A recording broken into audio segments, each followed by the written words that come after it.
Alrighty, everyone. Hello, and welcome to the Real Watchers live stream for December 3rd, 2025. Man, we are at the end of 2025 already. That's crazy. It's crazy. I still need to do a lot of Christmas shopping. Anyhow, my name is Garrett. And I'm Kevin. And we are your hosts for this wonderful show. Howdy do, Garrett and Kevin. Real Watchers is dope, just like that number meme that people won't stop talking about. With a dab. I refuse to say it.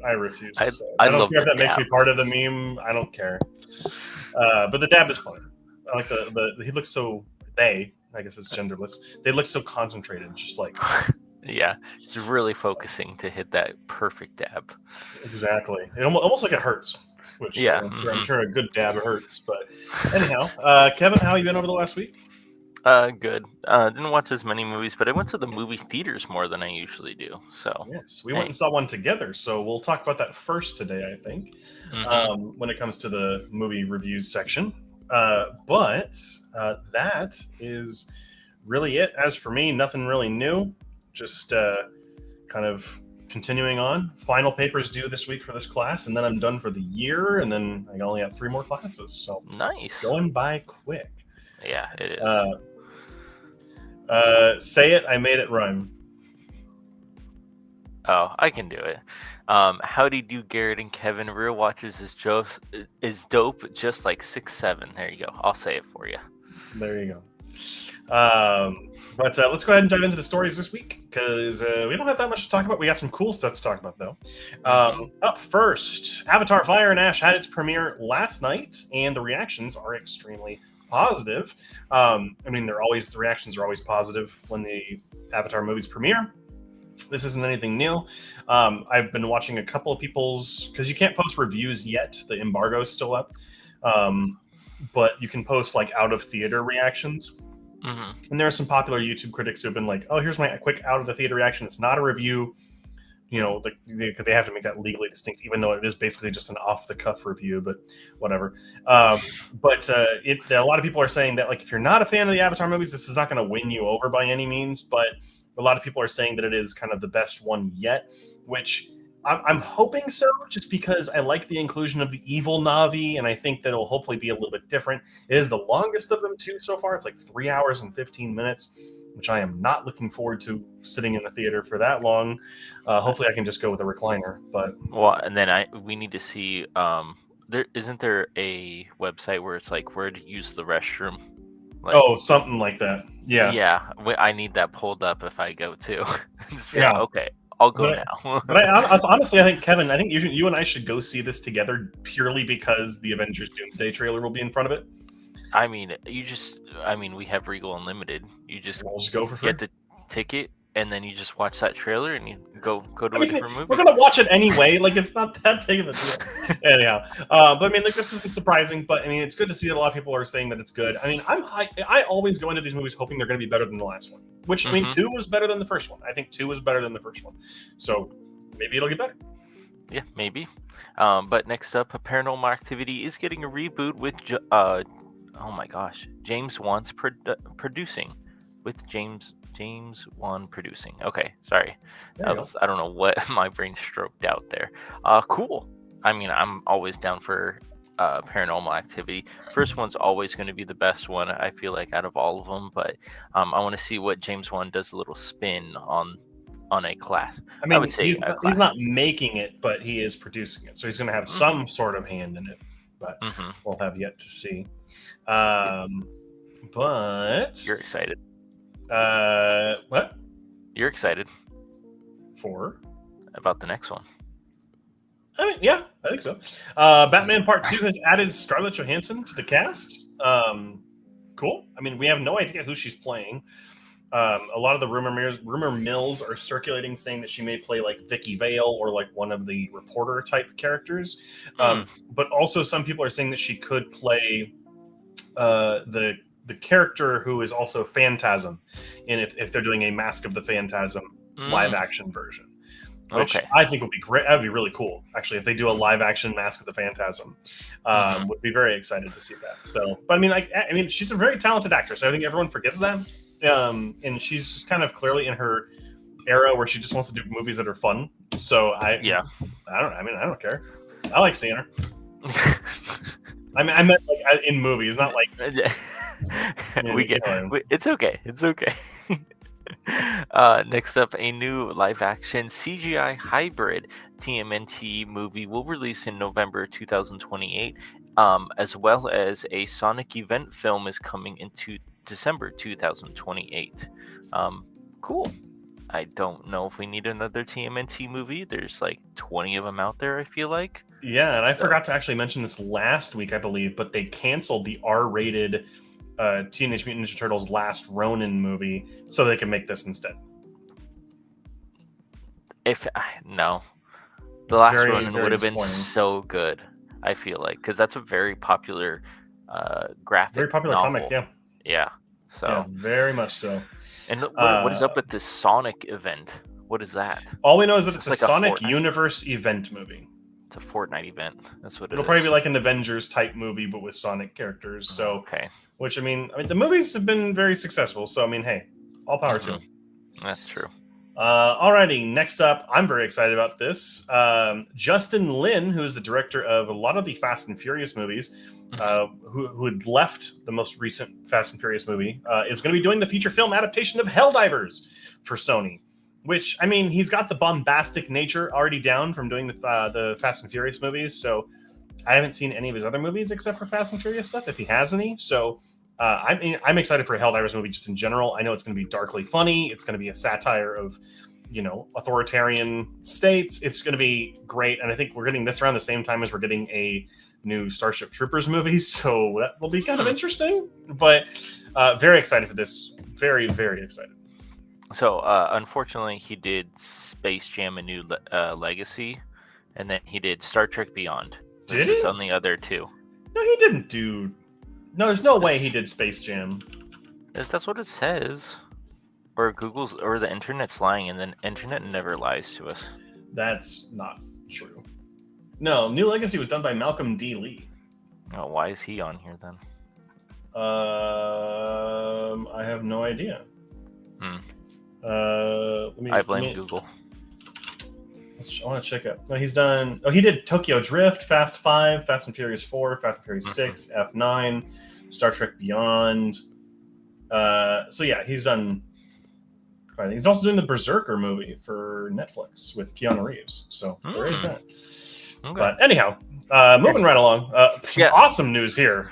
I mean, Sam Raimi and Jordan Peele are teaming up for a feature film version of Portrait of God, a horror short film on YouTube. I don't think I've ever seen this, to be honest. I love this short film. So if it's a wheel spin pick for me for your short film, I will pick this for you because I think it's fantastic. I think this is really cool. But Sam Raimi and Jordan Peele are two huge names in horror. Obviously, Sam Raimi creating Evil Dead and Jordan Peele doing so much in the horror space right now. So I mean, they're not directing it, but they're just going to be producing it. But, give it to the original director for sure. Yeah. I mean, I would have to see the short, so I can't really say anything on this. But it looks creepy. Yeah, it's very creepy. Alrighty. Next up, some pretty big news here. The first award season's winners are here, and one battle after another is coming out in the lead right now. There have been 3 major awards so far. There have been the Gotham Awards, which gave Best Picture to One Battle After Another is given Best Picture by everything. The National Board of Review called it the Best Film of the Year, and the New York Film Critics Circle has given it Best Picture as well. The National Board of Review has had pretty decent luck in kind of predicting what's going to win the Best Picture Oscar. So we're probably looking potentially at a One Battle After Another win for Best Picture here. Very cool. So kind of some early award season stuff. We're going to get, I believe the Critics' Choice Award nominations are coming out on Friday. So very excited about that. And that's going to be really the first big award show besides the Golden Globes. Okay, gotcha. So, yeah, no, I can't wait to see what gets announced and stuff like that too. So yeah. Next up, Callum Turner is the new rumored actor to play James Bond. He just did Eternity, which we saw over the weekend. So that would be really cool. I think he was very enjoyable in that movie. So yeah, I think he could do it. I mean, really just any British actor, I feel like, oh yeah, you could. Mhm. But I mean, like, it's probably just the new rumor mill. Nothing official yet, obviously. This is all just kind of circulating rumors. But next up here, Leonardo DiCaprio has confirmed his casting in Heat 2 and has revealed that it will serve as both a prequel and a sequel to the original film. Well, how are they gonna do both? Who knows? But we're gonna find out. Don't even know what happens. But this is cool, and obviously we've known for a little while that he was in it, but this is kind of an official confirmation. So, very, very excited to hear that. Yeah, I'm excited to see trailers for this as well. So yeah, it hasn't even started filming yet, so it's gonna be a while. I know, but still gets me excited. Yeah. Next up, Zootopia 2 brings in $500 million globally since its released last week. I mean, it was I didn't know it was going to do this well, but I knew it was going to do well, and I mean, I'll talk about it in my review. But it was a good watch. It already doubled Wicked 2's global haul in one weekend, which is kind of crazy. But also, this is a huge thing. There, like, this is the first American film to have pretty big success in China. It made $272 million by itself in China, so it's a franchise that's very popular there. So it's kind of it's not like the new norm by any means, because we've seen it go down with American films in China, but this is kind of an outlier for sure. Oh, very cool.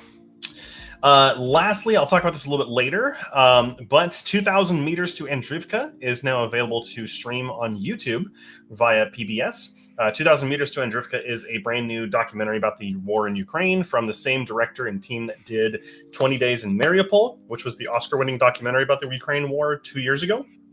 So we'll talk about this a little bit more when we get into the review section, but this is, I would say, mandatory watching if you can get a chance to check it out. But that is it for the news. Go ahead and have some comments here. Oh, yeah. What happened to you saying you don't mind long movies, though? I mean, if it's not Avatar is it's the same thing for 3 hours. It's just, I don't know. Just those movies. Paranormal Wan-tivity? Or Wan-tivity? James Wan. Yeah, Wan. James Wan-tivity. Good. Obi-Wan Kenobi.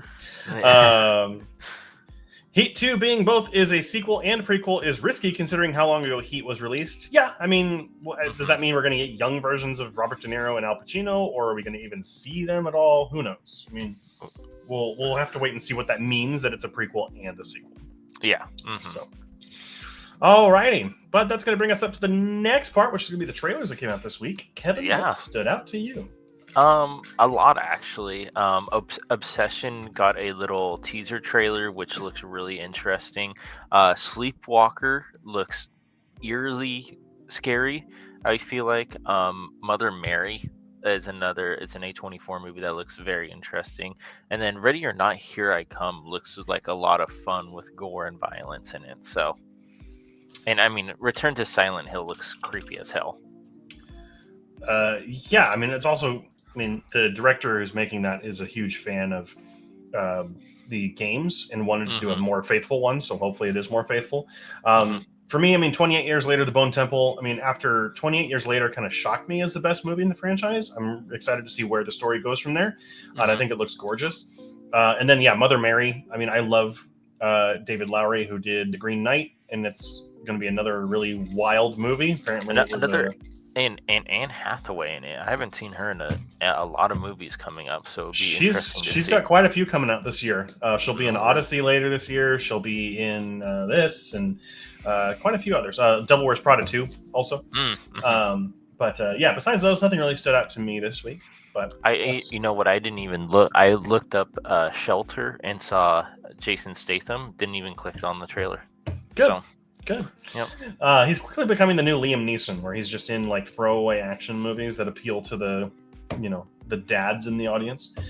But Kevin, why don't you go ahead and walk us through the box office numbers for this week? Yeah. So number one, no surprise here, Zootopia 2 with 100.3 million. Coming in number two, Wicked for Good with 61.7. Now You See Me, Now You Don't with a drop off to 6.9 million. Predator Badlands with 4.8 million, and The Running Man coming in at fifth place with 3.7 million. We got both the number memes in here. Yeah, really cool that the Predator is still on here. Really hanging in because of really positive word of mouth, and it is now the highest grossing Predator film in the franchise, which is really special. If Prey came to theaters, though, it would have been good. But that was during COVID, right? Prey was like 2021. Yeah, that was a rough time. Alrighty, last up before we get into the review stuff is the movies coming out this weekend. We got a big one for fans of certain franchises. Up first is Five Nights at Freddy's 2. Anyone can survive 5 nights. This time, there will be no second chances. That's all they've really given for the story. I mean, I wasn't that big on the first movie. I thought it was just, I mean, it was okay. It wasn't like good. It wasn't like great. I mean, we'll see if this one gets any better. Okay. I mean, the practical effects still look really good. Up after that I'm is excited for it. Jujutsu Kaisen Execution. A veil abruptly descends over the busy Shibuya area amid the bustling Halloween crowds, trapping countless civilians inside. In the aftermath, 10 colonies across Japan are transformed into dens of curses. This is, I believe, a brand new story for the Jujutsu Kaisen series. So if you're into the anime at all, you can go ahead and check this out in theaters. I have not watched the show yet, so I don't know. And for clarification, you do have to watch the show to understand this movie. So yeah, kind of like the Chainsaw Man movie this year and the Demon Slayer one. So I mean, it's just gonna be the case with a lot of these big franchise ones. Up third is Fackham Hall. A new porter forms an odd bond with the youngest daughter of a well-known UK family, as the Davenport family, headed by Lord and Lady Davenport, deals with the epic disaster of the wedding of their eldest daughter to her caddish cousin. This is a kind of like a, not really a spoof movie, but it's like a comedy movie. It's like a parody type thing of like a Downton Abbey style film. So you have like the rich aristocratic, like English film. It looks like it. But it's really being hyped up for the amount of jokes that are in the movie. So there's that. Also, it does have the return of Tom Felton, who's Draco Malfoy. And lastly is the Broadway recording of Merrily We Roll Along. Spanning 3 decades, the turbulent relationship between a composer and his 2 lifelong friends, a writer and a lyricist and playwright. This does star the kind of popular Daniel Radcliffe, obviously known for Harry Potter, Jonathan Groff, who has gotten huge because of things like Hamilton, but was also, I can't remember the character's name. He was in Frozen. He was the guy in love with Anna. I can't remember his name. Yeah. Kristoff. And then Lindsay Mendez, who I do not know who she is. But my roommates went and saw this not this specific showing, but they did see this with this cast in Broadway when it was on stage. And they said it was fantastic. So if you're into Broadway at all, maybe you want to go check this one out. Nice. Very but cool. That is it for this week. We got some bigger stuff coming up in the next couple weeks here, but that is going to be it. With that description, it sounds like they should have named it 10 Nights at Freddy's. I mean, yeah. Or 5 times 2 Nights at Freddy's. Not 5 squared, because that'd be 25. But yeah, that's the 5th movie. That's 3 hours long movie right there. Yeah, exactly. But I mean, hopefully it's decent compared to the first one. Who knows? Alrighty. But let's go ahead and change up that music because it's time. It's my favorite time of the show. I like talking about the stuff we watched over the course of the last week. So let's go ahead and do that. Kevin, we both watched the same movie at the same theater at the same time. Yeah. So why don't we go ahead and talk about it? Yeah, let's talk about it. You want me to go first? Yeah, I guess I am, because that's my score. Eternity. This one, I didn't have any expectations going into it. Totally forgot the trailer for it as well. And coming out of this, it was hilarious. What they wrote and produced in this movie, I thought it was absolutely great.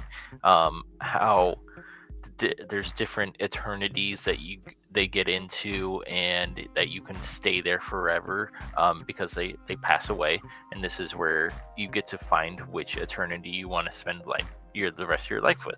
And I didn't realize it was going to be this funny, to be honest with you. I thought it was going to be a little bit more heartfelt, a little bit more romantic, and crying a little bit. There was some crying going on, but no, it was just, for me, it was just hilarious and funny. And Oh, what's the co-star's name? The Devon, not. I have it in my review. Divine Joy Randolph. Divine is superb in this movie. I absolutely love her with all of her little one-liners and stuff like that. She makes this movie hilarious. So I gave it a 92 out of 100. This is maybe a sleeper in my book for one of my best of the year. Yeah, honestly, it's up there with me too. I really enjoyed this movie. I went in expecting nothing really. I was just like a cool concept, but that was about it. Really funny. I would say it is a little predictable. I think it's kind of easy to see where things are headed, but that's really the only problem with this. And I would say I was a little disappointed with the outcome of it, but I'm not going to spoil anything.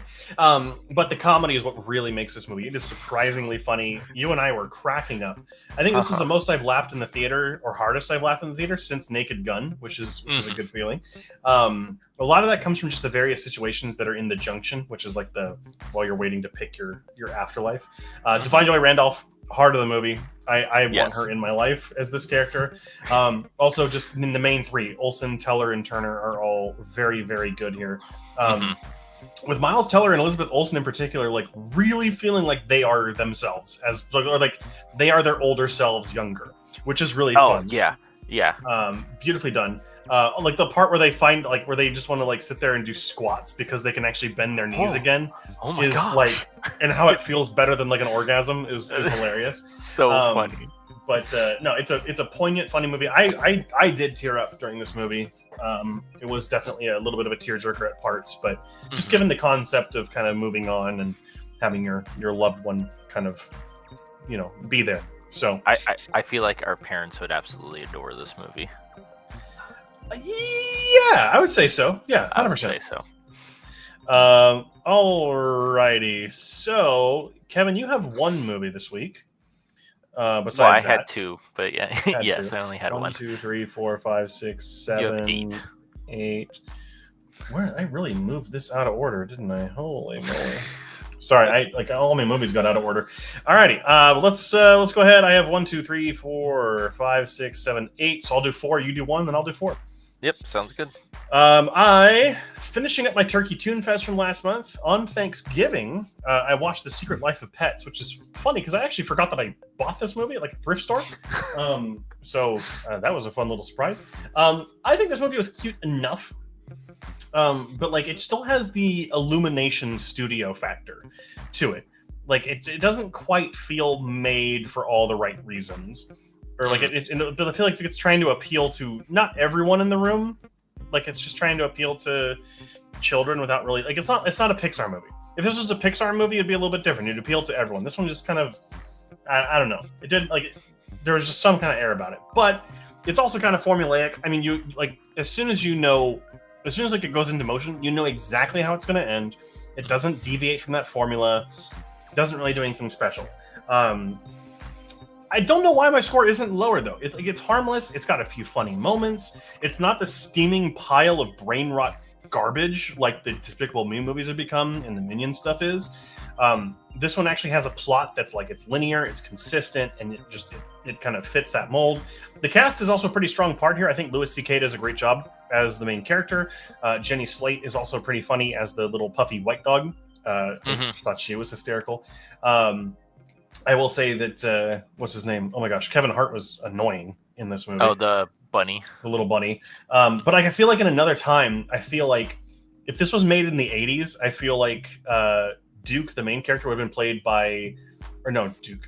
I forget the main character's name. The white and brown dog would be played by Steve Martin. The big brown dog would be played by John Candy, and then the puffy white dog would be played like Julia Louis-Dreyfus or something like that. I just had that in my head the whole time. But it's one of Illumination's better films, but that's not saying much. I think it's fine. They just don't make good movies, in my opinion. But what was really good, in my opinion, was Rental Family, which I went and saw this last week, which was fantastic. In this kind of post-COVID era we're in, we will always need reminders of why connection is important, regardless if that's friends or family or just people that you hire. Brendan Fraser continues to excel in roles as he serves as like a springboard for other people. And I don't mean that in a bad way, right? Like he's just there to kind of empower other people and make them better. And I really like that as a kind of role for him. It just really works. His character undergoes a great deal of changes here. Love everything about his character. He's just trying to do the right thing with this business. Performances all around though are fantastic. Supporting roles. There's an old man character who's like an old samurai film actor who obviously Brendan Fraser's character is an actor before he gets hired, so he has a connection with him. It's really wonderful to watch. My only major nitpick is that it does feel a bit formulaic. You definitely know where it's going, but it does have enough surprises and emotional moments that it kind of offsets that for the most part.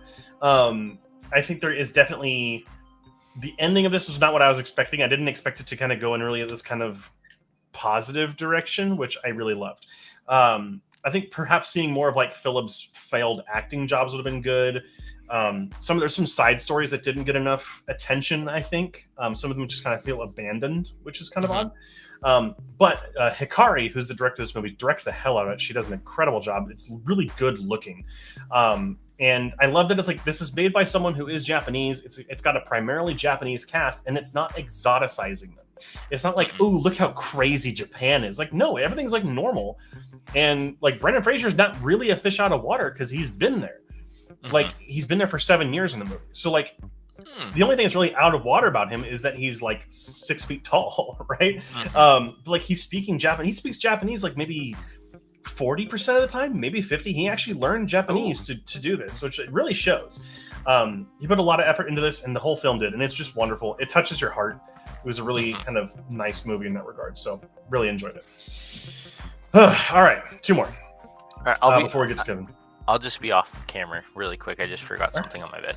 My next Turkey Toon Fest movie was Ghost in the Shell 2 Innocence, which I bought a while ago because I wanted to watch it.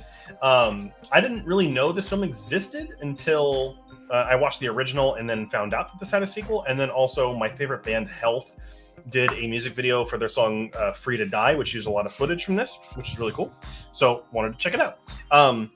This one is not as good as the first movie, but it's still very good.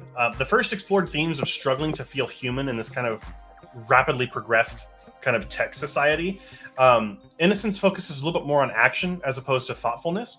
But while it does have thoughtfulness in it, it's just more focused on the action part, right? It focuses on Batu, who's the kind of sidekick to Major in the first movie. And those roles kind of get reversed here. He's given far more in terms of character and emotion, and it's nice that he's a dog guy. He's got a little I forget the name of the dog, but like the one with the big flappy ears and kind of low to the ground.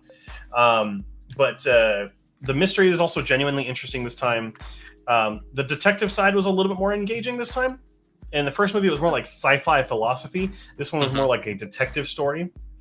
The animation is incredible in this movie, except for some of the hit or miss 3D stuff. They kind of shoehorn 3D into this movie. Not like 3D, right? But like CGI type animation. And it just doesn't look good because the 2D looks so good that it kind of offsets a little bit. Some of the 3D can look good, but there's like a parade sequence where it's just like, ooh, that's rough. You're like, ooh, I don't want to watch that.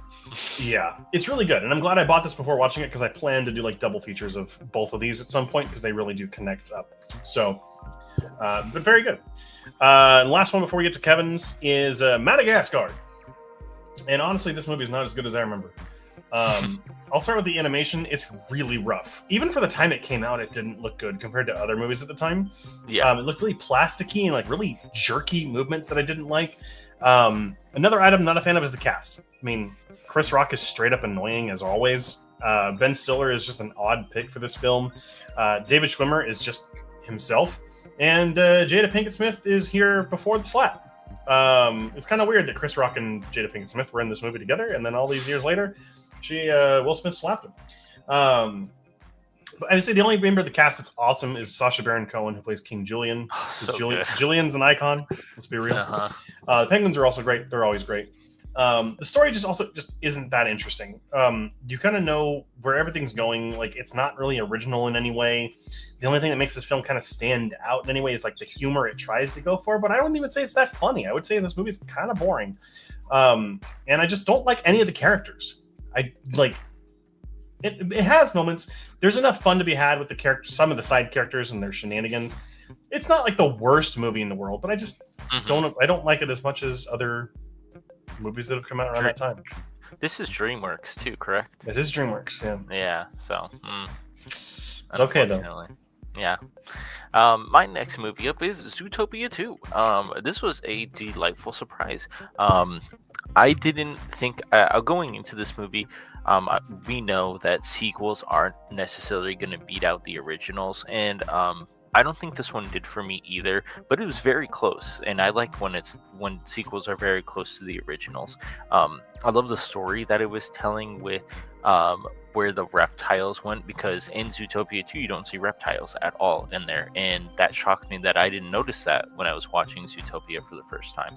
So interesting how they play a part in this and how they explain what happened to them. I'm not going to spoil anything because it's a new movie. So, but I love the adventures. I love the dynamic between Officer Hops and Nick Wilde. I forget. Oh, Jenny or something like that. Are really good, but also I'm gonna mess up his name. Ki Hui Kwan. Ki Hui Kwan is really fantastic in this movie, as well as the Pit Viper. So I really enjoyed this. Was having a great time. There's some laughs in there, but I also loved how beautiful the animation was in this movie. It is gorgeous with every different biomes and stuff like that you go through. And there's a twist in this movie, maybe because I wasn't really thinking about the twist when it happened. I was very surprised it did, but it was still a really good movie. I had a lot of fun during it, and it was almost better than the first one. So I gave it an 87 out of 100 for us. Mm-hmm. All right. Okay, so for me, the last movie I did for Turkey Toon Fest was a movie that I had always remembered existed, but never actually checked out until this very moment, which was The Secret of Nim, which is an 80s animated movie that I had never seen. It's a wonderfully mature animated film that I would say is beautiful in different ways. I love the idea behind this movie. There's rats in the movie that come from a special place. I'm not going to ruin it for anyone who hasn't seen it. From a narrative standpoint, it's a fantastic piece of modern fantasy storytelling. It's definitely a fantasy movie that has some settings in real life. It's kind of interesting. I don't want to spoil it. There's so many themes of grief and acceptance and fighting against forces that seemingly feel beyond our control. Also a very strong female character for the 80s, which I absolutely love. I have mentioned before, I'm not a fan of Don Bluth's animation style, and I would say here it's at its best. I think there's still some moments of character motion and fluidity that rub me the wrong way, but other than that, I think it's fantastic. There are also some characters that are a little just too annoying and kind of have like stereotypical roles. There's there's an old mouse or old rat character who, like, there's always an old character who's like, I can't help you possibly, and then they change their mind, but they're really angry about doing it. It's like, dude, why? Just help her out. Like, it's fine. Also, like, I love Dom DeLuise. Great actor, but he was very annoying in this movie. Other than that, though, I think the film is genuinely a great example of a non-Disney Western animated film from the 80s. It's not perfect, but it's darker and more grounded than I was expecting, and it has some twinges of fantasy, even though it doesn't quite explain how those fantasy things exist. But did enjoy it. So that was my last Turkey Toon Fest movie. And then this week, I went to the Regal Mystery Movie Mondays, hoping it was going to be Five Nights at Freddy's 2, and then was disappointed that we got 100 Nights of Hero, which, I mean, this is what's the way I can think about this? It's like a queer fantasy fable. I'm just going to say, I love queer movies. I love feminist movies, which this is both of those things. But this one was written with a heavy hand and not with a deft scalpel. It's written pretty poorly. The dialogue, especially for the male characters, is atrocious, and almost maliciously so. Like, I get what the film is trying to convey, and I get it. Like, men suck, we really do. But like, we get it. This was like clearly written by someone who just came out of college and was like, I took a class on, XYZ. Queer studies and feminine studies or whatever. And it's like, no, go back to the drawing board a little bit. But what I will say is that the main two actresses, Emma Corrin and Micah Monroe, are fantastic. They have great chemistry here. And one of the best scenes of seduction I've seen in this entire year, which was actually quite a great moment to watch. Also, the film's costume and production design are off the charts gorgeous. I don't think it's going to get like any Oscar noms or anything, but it's incredibly well done. And it's really well paced. It's only like straight 90 minutes, and there's no wasted time. It goes, and then it's over. But I would say the performances outside of Monroe and Corrin are not that good. For some reason, Charlie XCX is in this movie. I don't know why. She's not an actress, so please don't.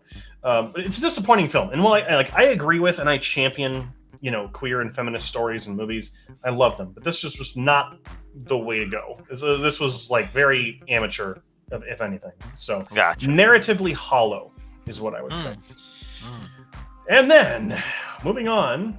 My first movie of my December collection catch-up. So for December, I'm going to be watching movies that I own that I have never seen before. The first one is 984 Prisoner of the Future. This is in a 50 DVD pack I have of really bad sci-fi movies. This is a movie that's begging to be remade because I think that it could do really well with the right director and the right cast. About a kind of futuristic, kind of ultra-capitalist authoritarian society where this guy is falsely imprisoned and has to defend himself, but he's going crazy because of the way that this prison works. And it could be really good. It's a really unique and cool concept. The problem is that this is directed poorly, it's written poorly, it's acted poorly, it's shot poorly. The only real good thing besides the idea is the production design. It looks cool. It almost feels like liminal space type stuff mixed with a cyberpunk type vibe.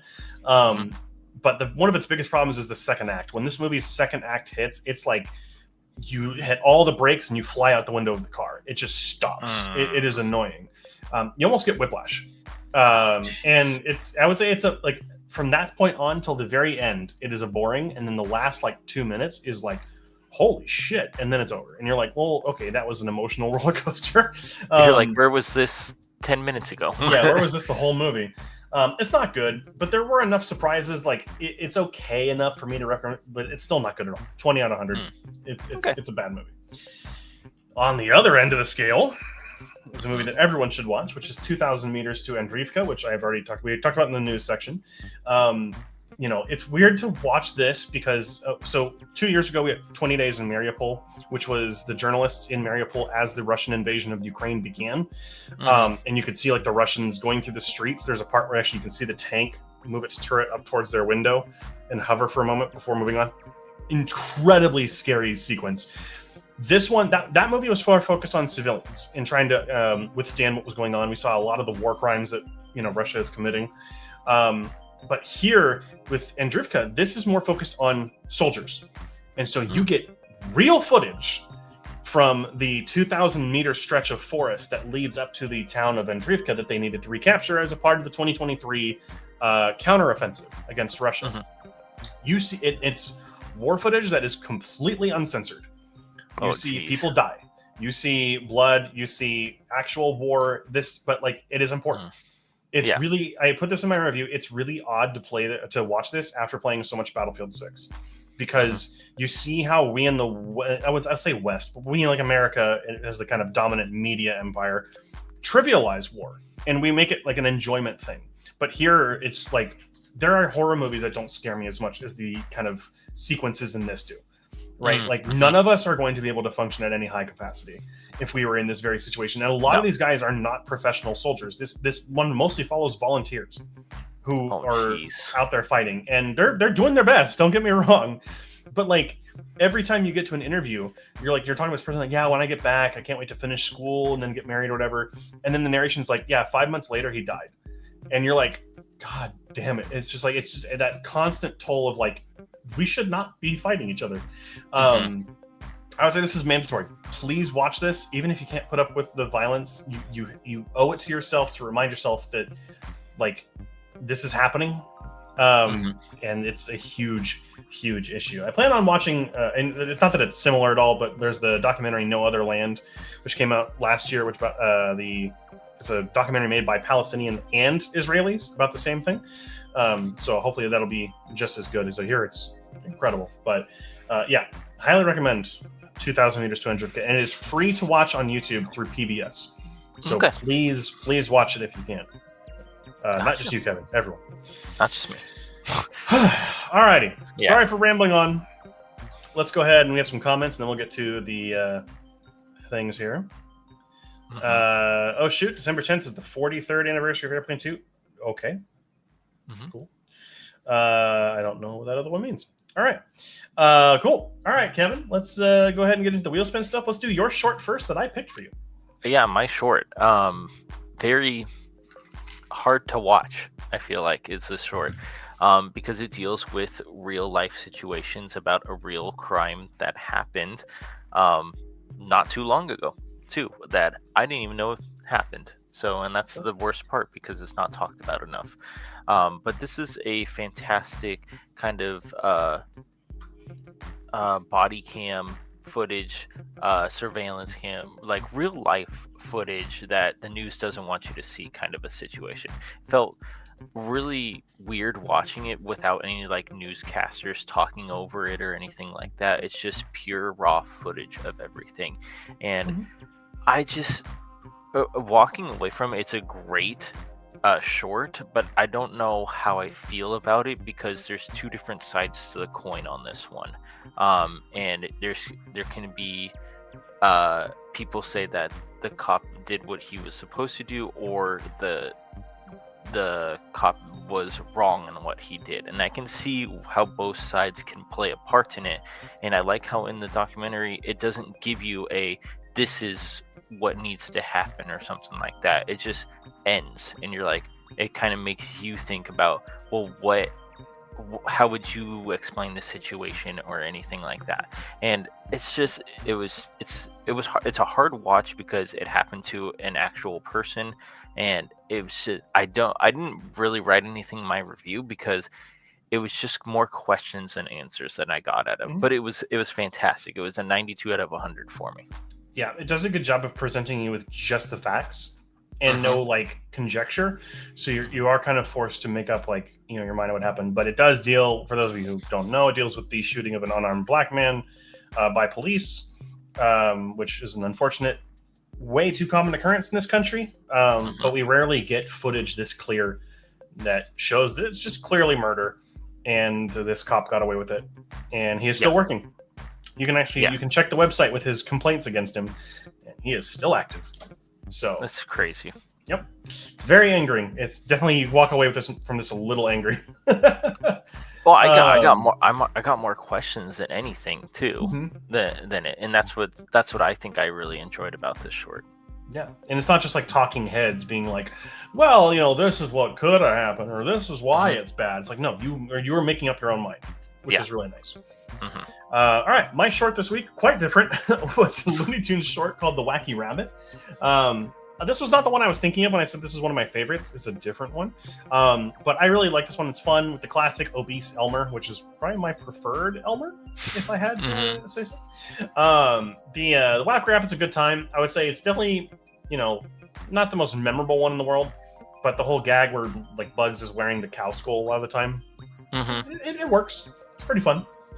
That was about it. It's fine. That was it.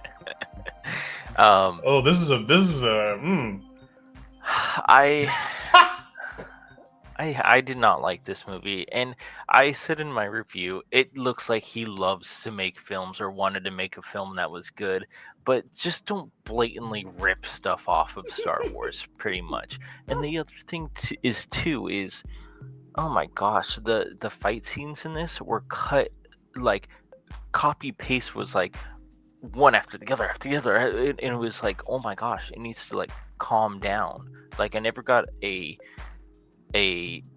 like break in between the fights. It was like talk, then like fighting for 20 minutes, and then 5 minutes of talking, and then fighting for another 20 minutes. And it was just, it wasn't unbearable to watch, it was just a hard watch for me because it just wasn't good. And there's I don't know if it was how I was watching it, it was on YouTube for some reason, but it was, the sounds in this movie was horrible. And I don't know if, again, that was my YouTube or anything like that, but the audio was absolutely atrocious in this. The talking was perfectly fine. It was all of the sound effects were like ringing in my ear, and I was like, oh, that's just not good, unfortunately. But you know what? He loved what he made, obviously. So I gave it a 4 out of 100, but passion's there, I guess. You know, what's kind of funny is like one of the top review I see here is a critic and film historian that I respect, and he just says this is one of the most magnificent pieces of horse shit I've ever seen. But a lot of people actually kind of seem to really praise this movie quite a bit, and I think that because from what I've been reading from people, like it captures the heart of cinema. Like obviously it's ripping off Star Wars, but that's coming from a country that did not have a film history until like recently before that. And was in that kind of stage where it was a lot of trial and error. There wasn't a good budget, so they just had to work with what they had, which is filmmaking at its most primal, is kind of working with what you have to make the story that you want to make. So like it is respectable, like you were saying, right? Like it's clearly like they wanted to do something big, but just didn't have the means to do it, which I think is really something. I don't know. Maybe there's a charm to it. I have to check it out. I have not seen it. Yeah, I want to see what you say about it. Right, but you picked the movie for me this week. Yes, which I did. Fit into my Toon Fest, which was Pokemon the movie 2000. Which, man, watching this movie, the waves of nostalgia, because I owned this movie on VHS and I would watch all the time. The Lugia's song is still seared into my memory. Like that note progression is just always going to be there. I enjoyed a lot of the humor in this one. There's a lot of adult humor. like a Meowth joking about doing like Weight Watchers and it's never too late or whatever was kind of funny. Also, the boat that they start the movie on is very clearly the orca from Jaws. It is the same ship, and it's really funny. It's also cool to see Jesse and James that are not being villains. Like they were just kind of like helpful. I mean, they're still bumbling idiots, but like they were more helpful than usual, which is kind of cool. Music is pretty darn rad. Not gonna lie. That intro, that very early 2000s, late 90s. That was bad, but it was so good. Even when he's, I don't know if it's on the sand or on the water, and Squirtle's pulling him along. I think it's this one. And the music hits, and you're like, "Oh yeah, we're going, baby." There's a lot, but the problem is there's also a lot here to laugh at too, and I think that not in a good way. That like the part where the boat flies. Is really bad. Some of the dialogue, I mean, it's a little rough, you know, like obviously that comes from translation. You're going from Japanese to English at a time when anime was not as popular, so not as much effort is put into it. And it's just, you know, they really make it for kids at that point. There's a distinct lack of Brock here, which is very annoying. Like, don't get me wrong, I love me some Ash and Misty, but the side characters that they give us are just not as interesting as poor Brock. Give me Brock. I'm not nearly the Pokemon fan that I used to be by any means. So like, but I have a lot of nostalgia for this. It takes some bold steps, and without really knowing anything about crazy about the lore of Pokemon, this kind of, I don't know if this is crazy or not. Like the amount of Pokemon that are just conscious and able to speak perfect English is a little weird. Also, just having like Lugia speak is kind of odd. Is that a canon thing? I don't know. It's better than I was expecting it to be after all this time, but it's definitely still a little rough for sure. And I actually, it's kind of funny that I remember the first movie more. Like it's the first movie I know is better, but this one is the one I'm more nostalgic for. And I think it's purely because of Lugia's song. The music is so good. Alrighty, but that's it for the Wheel Spin movies this week. Just watched the first episode of Creature Comforts. Nice. Alrighty. Well, let's go ahead and get into our other favorite part of the show, Kevin, which is... It's where we spin a wheel and it picks movies and shorts for us. That's absolutely correct. If you have any suggestions to go on the wheel, go ahead and get them in now. We'll take about 2 minutes or so to get those in. Nadia says Cube. I knew she was going to say that. She just finished it. That's how I know. So this is 1998, 7, something like that. Not the 2021 one. No, it's the 90s one. Okay. That and then Kindergarten Cop from 1990, which I've never seen. I've never seen either. All I know is the famous set line. It's not a tumor. It's not that one. Who is your daddy and what does he do? No, not that one. Which one are you thinking of then? Boys have a penis. Girls have a vagina. I don't know. That's why that's the first thing you think of, but Because that's from this movie. That's why. sure it is, Kevin. No, I'm just kidding. All right, added those to the list. If there's anything else you want to do, it's the shut up one. I don't know what you're getting at there. Yeah, I don't know what I want this week. I mean, I've done so much animation lately because of the Turkey Toon Fest, where I'm like, I love animation. I think animation is one of the ideal ways to make a movie, but like, I'm like, I just want to watch some live action now. Are you tuned out? Yeah, I went there. All right. Yeah, save that. Well, We'll go to the shorts. All right. Good night, everyone. We're gonna go ahead. No, I'm just kidding. It's a very famous line for the penis vagina. Okay. Cool. I'm just messing with Kevin for that being the specific line that he knows. What did I walk into? Oh, welcome, Matt. Welcome. Yeah, you were talking about the quotes from Kindergarten Cop. So We've never seen the movie, but we know quotes from it. But if you have any movie suggestions, we'll give you a couple seconds, Matt, if you want to get a suggestion for the wheel. Also, I think Matt was the one who suggested Angel's Egg for the wheel. Yes, I believe so. I finally was able to go see that in theaters, and I don't know if you were here last week, but absolutely adored it. Give it a 99. In theaters. In theaters, That's yeah. correct. Yeah, it was incredible to go see that in theater. You walked into Kevin's anatomy lesson. Yeah.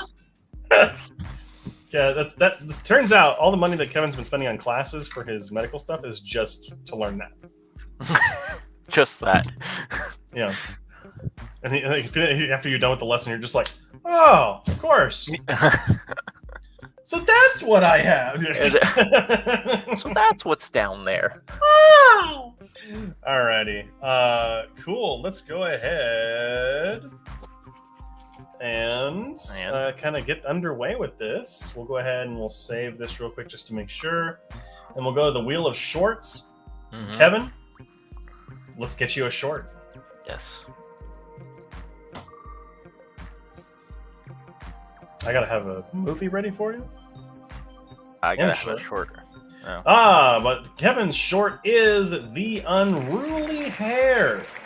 That is the name of Kevin's short. Whoa. Okay. All right, we'll go ahead and remove that from the list. We'll shuffle it up and pick mine. Oh, Matt says Land Before Time 6. Okay. Oh God. I love how they're not like specific ones in order, or they're not. Yeah. A Ham and a Roll is going to be my short for this week. Alrighty. And The Land Before Time 6 is The Secret of Saurus Rock. So I'll go ahead and add that to the list here. Save the Wheel of Shorts, and we'll go to the Wheel of Movies. Swear to God, if that's the movie we'll end on immediately, it's going to be real interesting. That would be funny. Alrighty, we'll shuffle this up. Did you say Kevin? I will when after we're done spinning. Oh, okay. Alrighty, Kevin, ready? Yes, I'm ready. Give me 90s nostalgia. He wants 90s nostalgia. And I have a movie in mind for you already. I don't. Okay, what's my movie? Oh man. Do I make you do that one? I was gonna say 2,000 Meters from Andreevka, but you just watched Incident, and they're both kind of like. I might watch that this weekend too. This week, so. Well, in that case, I'm gonna make you watch 20 Days from Mariupol, which is the first one. 20 Days from Mariupol. Okay. It's also free on YouTube. So. Alrighty. Which was my winner, the Real Watchers Awards for Best Documentary. Alrighty. We'll go ahead and shuffle it up, and we'll spin for me. And I typed it in the correct spelling for you. Okay. And my movie... Oh my god.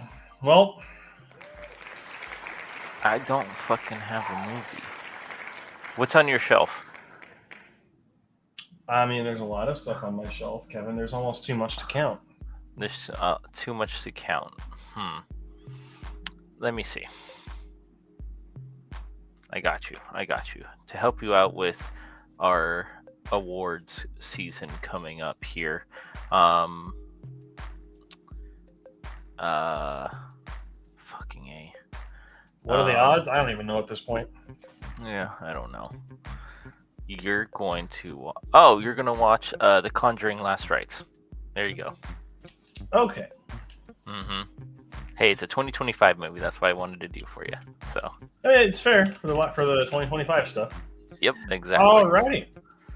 So, go ahead and save this. Why are we even suggesting? I don't know what the odds are of that happening. All right, you see me shuffle the wheel before I spin. It is completely random.